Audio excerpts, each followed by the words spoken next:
Hey, welcome to the Soccer Specialist YouTube channel. I appreciate you checking this out. I wanted to give you a quick intro before digging into the podcast, just so you know, I've been doing a podcast for a few years on Spotify. You can find it on Apple Podcasts, Google, so forth, audio only podcasts.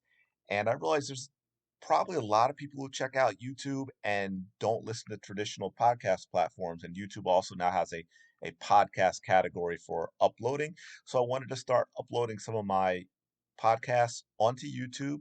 The information, you may hear some weird things depending on the date, like I might mention the World Cup or something, which isn't happening now, but the content itself is what I call evergreen. It's stuff that applies to you as a youth soccer player that can help you out, now or whether it was 6 months ago or a year ago.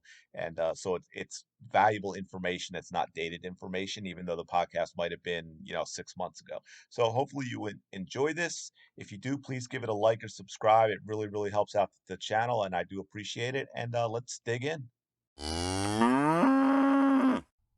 Thank you, Bella. Appreciate it as always. Welcome back, everyone, to another edition of the Soccer Specialist podcast. And today is Experiment Day, and I'm going to actually ask your players to do a little something for me. It's only going to take about 5 minutes of your time, but I think it might help you out a lot. Look, competitive athletes, there are athletes, and I have a few on the team I coach. I won't mention them because they're teenagers now, and this everything I say or do embarrasses them. I'm sure parents understand exactly what I'm saying. But these athletes are so driven and determined to be the best player that they can be, which is great. It's what gets them to do the things they need to do. But there's a downside to that too, and that's becoming very frustrated every time you make a mistake, and you get hard. You're so hard on yourself that your performance actually declines because of it, instead of driving you forward to be better. Okay, and so this is something I've done recently with a few of my players, and they have found it kind of helpful. And once we go through this, if you want to share some of what you do and get feedback after you do it, go to thesoccerspecialist.com/podcast22. There'll be some instructions there for you to be able to post it into the private Facebook group where you can get some feedback and we can talk about it, okay? And I'll make a post in there in the group about this podcast. So, based on feedback I've gotten on podcast episodes I've done, as well as in the Facebook group, there's a lot of interest in the mental part of the game, which, as you know, if you're a regular listener, I talk about a lot in the podcast. So I wanted to go through something that you can actually do as a player, and parents, you can help your player out. I saw an idea around New Year's about getting a jar and starting with the New Year, and every day on a piece of paper write about something that day that you did well or that went well, something you're grateful for, and put it in the jar. And then next New Year's Eve, take them all out. You have 365 of them. Take them all out and read them. I thought that was kind of an interesting experiment. It kind of changes your mindset and your perception on what's going on, which is what we're going to do a little bit with your soccer play right now, okay? Because there are many variations of this type of thing. What I'm asking you to do isn't brand new. It's just bits and pieces of things I've seen in other experiments players have used. This is and people have used in general. Players, this is for you. Parents, you might want to have your players listen. If you're the parent, your player doesn't listen. I know a lot of players do, but parents and players listen to this one, okay? And then you can kind of help them work through it if they have questions, ask questions in the Facebook group about it. As I mentioned, competitive athletes can be very, very tough on themselves. It's what drives them to be great. I've heard from so many great athletes when they get into discussing about their careers and what made them so good. And one of the most common factors for all of them is not the enjoyment of winning, it's they absolutely hated to lose. They hated to lose more than they enjoyed winning, right? You win a game, you feel great, it's done, you move on. Losses, man, they eat at you, they stick with you, they keep you up at night, they make you wonder if you're good enough.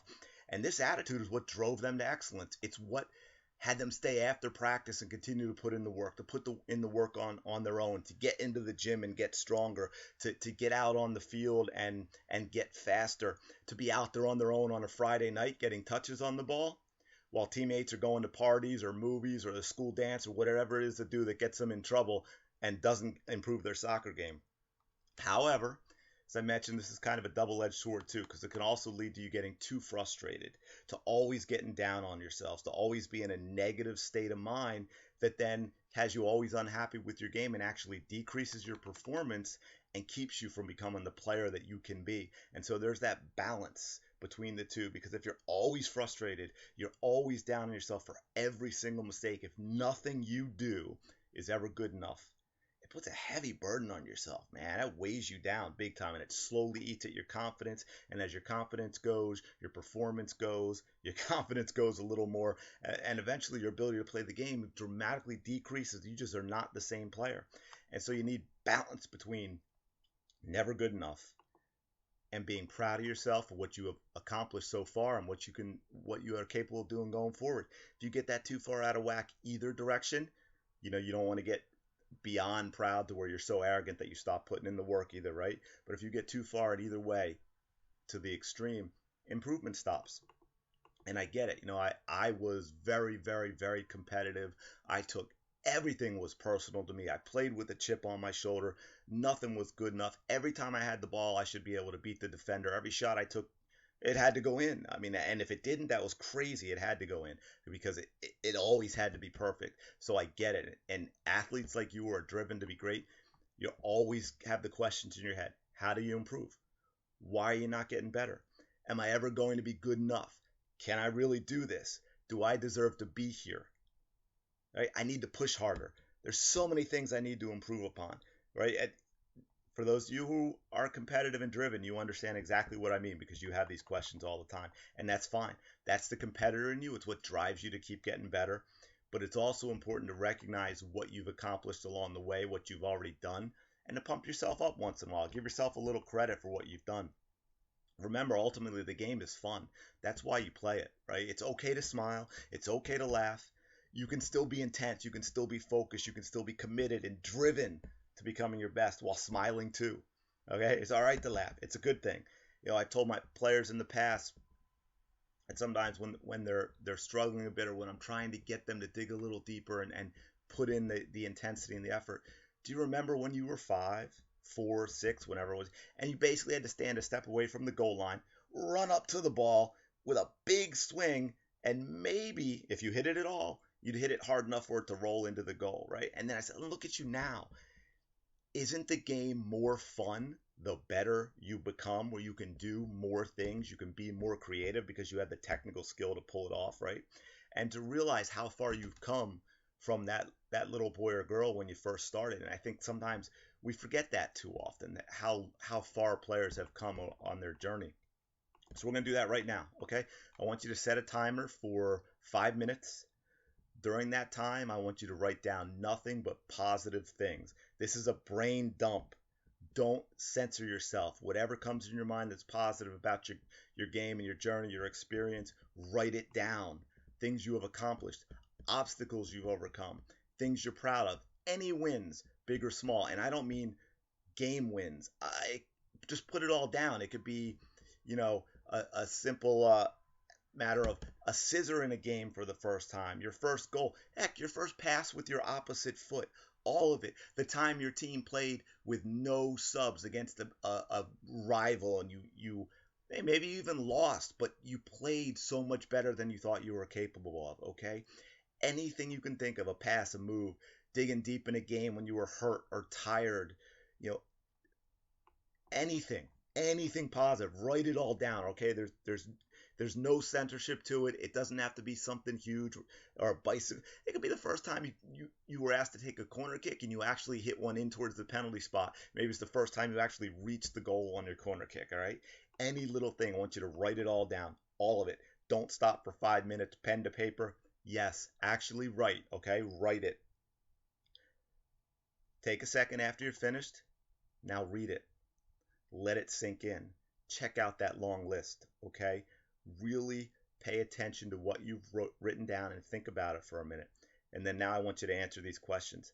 How do you feel right now? What's your mindset like? Are you surprised at how many things you've actually accomplished?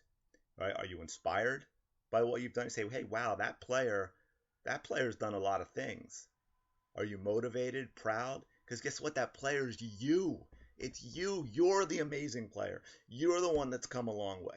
You're the one that can be proud and have that burning desire to improve. They don't have to be either or, okay? You got this. You can keep doing that. Whenever you feel yourself getting into that mindset, your performance is decreasing, you're losing your confidence, go back and look at your list, or write another one. Go through the whole process again. It's only 5 minutes long. What I want you to do, go to thesoccerspecialist.com/podcast22. There'll be a link to the FB group, the Facebook group, and so if you want to share some things you wrote down, or what I'm looking at is if I'd like for you to share those last questions I asked you about, the final questions, and I'll have them written in there about how you feel. Are you surprised about what you've done, inspired, motivated, that sort of thing? Because I'd love to hear whether or not this helped you at all in shifting your mindset and your perception, because it's all about how we look at things. And sometimes you got to look back and look at all the great things you've done instead of looking forward and saying, wow, I have so far to go. How am I going to get there? I don't know if I can get there.